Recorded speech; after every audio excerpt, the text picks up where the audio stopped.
বন্ধুরা, দীপাস কিচেনে আপনাদের সবাইকে স্বাগত। আমি আজকে এই অল্প একটু মাছ নিয়েছি দুজন মানুষের জন্য।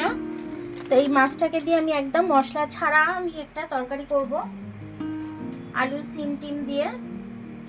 তো সেটাই আপনাদের সাথে আমি শেয়ার করব।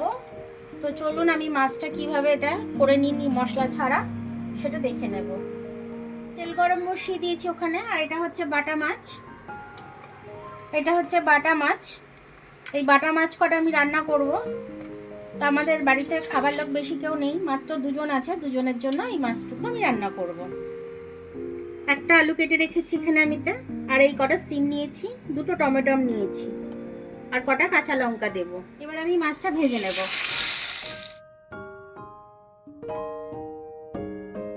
তুলে নেব।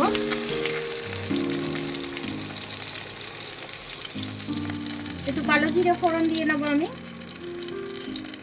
যে দাদা ভাইরা বিদেশে থাকেন, মশলা দিয়ে রান্না করতে সময় লাগে অনেক, তারা কিন্তু এরকম অল্প মাছটা নিয়ে এসে অল্প করে একটুখানি এরকমভাবে সবজি দিয়ে রান্না করে নিতে পারেন। কাঁচা লঙ্কা চিরিয়ে রান্না করলে হয়ে যাবে। এই কাঁচা লঙ্কাটা পরে দেব, নাহলে কাটতে হবে এখন ভাজতে গেলে। একটু নুন দিয়ে দেবো, দিয়ে মেরে ভেজে নেবো। এটা আমার দেখুন বেশ লাল লাল করে ভাজা ভাজা হয়ে গেছে। যেরকম মাছটা অল্প আমার, সেরকম সবজিটাও অল্প। একটু হলুদ গুঁড়ো দিয়ে দিচ্ছি আমি এর মধ্যে। এবার কাঁচা লঙ্কাটা আমি যেটা চিড়ে রেখেছিলাম সেটা আমি কাঁচা লঙ্কাটা দিয়ে দিচ্ছি। এবার একটু ভেজে নেবো আমি এটা।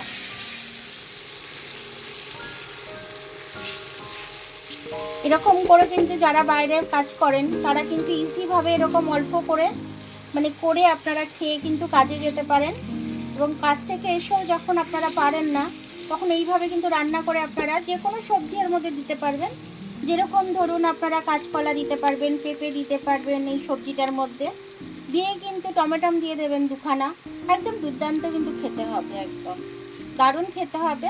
আপনারা খেয়ে বলবেন হ্যাঁ দিদিভাই আপনারা খুব ভালো রান্না করেছেন এই রান্নাটা।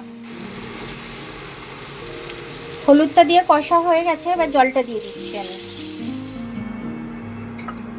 টমেটোটা আমি গোটাই দিয়ে দেব, দুখানা টমেটো দিয়ে দিচ্ছি গোটাই।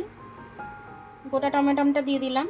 পরেই যখন টমেটোটা আমি ঘেটে দেব, খেতে কিন্তু দারুণ হবে, টক টক ঝাল ঝাল দারুণ খেতে হবে।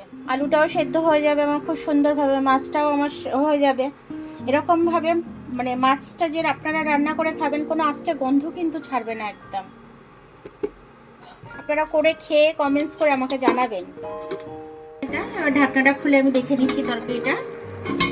টমেটোটা দেখুন খুব সুন্দর সেদ্ধ হয়ে গেছে। টমেটোটা আমি ঘেটে দিলাম, এর মধ্যে টক টক ভাবটা খুব সুন্দরভাবে আসবে, খেতে কিন্তু দারুণ হবে। এবার এটাকে আমি নামিয়ে নেব। আমার সম্পূর্ণ তরকারিটা হয়ে গেছে। দেখুন আমার মশলা ছাড়া কিন্তু মাছের ঝোলটা হয়ে গেল খুব সুন্দরভাবে। তো আমার ভিডিওটা দেখার জন্য অনেক অনেক ধন্যবাদ। আমার ভিডিওটা যদি আপনাদের পছন্দ হয়, লাইক সাবস্ক্রাইব বেল আইকনটা একটু টিপে দেবেন। আর যদি ফেসবুক থেকে দেখেন, লাইক আর ফলোটা একটু করে দেবেন। আবার কাল দেখা হবে নতুন কোনো ভিডিওর সাথে। ততক্ষণ আপনারা ভালো থাকবেন, আমি আসছি।